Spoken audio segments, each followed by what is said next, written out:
Hello mga kabeshi! For today's video, naganda ako ng aming almusal at yan nga ang aking mga hinanda. At syempre, hindi mawawala ang ating kape at ito na nga ang aking hinandang kape. Masarap uminom ng kape sa umaga lalo na sa malamig na panahon. Ito na nga ang aking mga hinanda mga kabeshi. May fruits tayo dyan, may toasted bread, na nasobrahan at kape. Kung sa Pilipinas, masanay tayo ng magtitinapay or kakain din tayo ng kanin at ulam. Pero dito, nasanay na din kasi kami na ganyan lang ang aming almusal. Tinapay at kape o kaya may fruits, ganon. Tapos yan, tinikman ko na nga ang aking kape. Kaso lang, hindi pala to sa akin, sa asawa ko pala to. Kaya yun, ito pala ang akin. Tikman ko nga kung tama nga ba. Kasi ako, sanay na walang sugar ang aking kape. At sa asawa ko may sugar naman. Kaya yung pagpapalitin na natin kasi hindi naman niya malalaman yan. Ayan, okay. Magkape nga tayo mga beshi. At habang wala nga siya, medyo busy pa ang aking asawa. Mauna na daw ako, ayan. Kasi medyo gutom naman ang beshi nyo, kaya mauna na tayong kumain. At yan nga, naglalagay na ako ng mermelada sa tinapay natin. Dito kasi masarap din ang pan con tomate. Wala na kasi kaming tomato kaya hindi na ako nakagawa para ilagay dyan sa tinapay namin. At heto nga, kaya wala pa akong kasabay dahil busy pa ang aking beshi.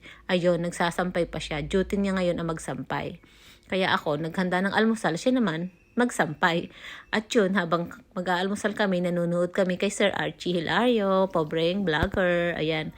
At ito nga, habang nag-aalmusal kami mag-asawa, chismisan pa. Cheers pa ng kape. Ayan. At ito na nga, natawa ako dito sa part na to kasi naglagay na ang asawa ko ng ng mermelada sa kanyang tinapay at ang hindi inaasahan sa kanyang pagkagat, nakagat din yata pati ang kanyang dila. Kaya yun, reklamo siya. Ayan ang ganda na reaksyon niya dyan.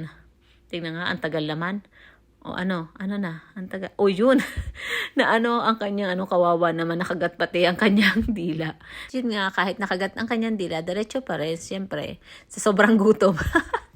Ayan, at ito nga, habang kumakain, sige pa rin na maritesan, panood ng TV, siyempre, gusto kasi ng asawa ko, kapag day off namin, magkakasabay kami mag-almusal. Kaya lang, tulog pa ang aming dalaga kasi medyo masama ang pakiramdam niya kahapon, kaya hinahayaan na lang muna namin.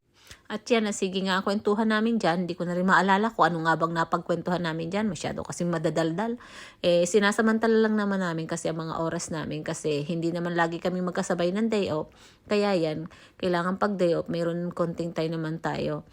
At dito kasi, iba-iba din ang aming day off. At yan na nga, nagising ng aming dalaga. Ayaw niya sumama sa pag-video kasi daw bagong gising siya. At inuuto nga siya ng papa niya na ililibre siya ng sini at saka papakainin sa labas. At eto nga, nagdagdag kami ng itlog kasi gusto niya ng may itlog daw. At yan nga mga kabeshi, hindi pa rin tapos kami mag-almusal at di pa rin tapos ang aming mga daldalan. Ganyan lang ang buhay namin dito mga kabeshi kasi minsan pagka may mga pasok na lahat, minsan hindi na kami nagkikita masyado dito sa bahay. Minsan saglit na sa umaga o kaya sa gabi na pag uwi galing trabaho.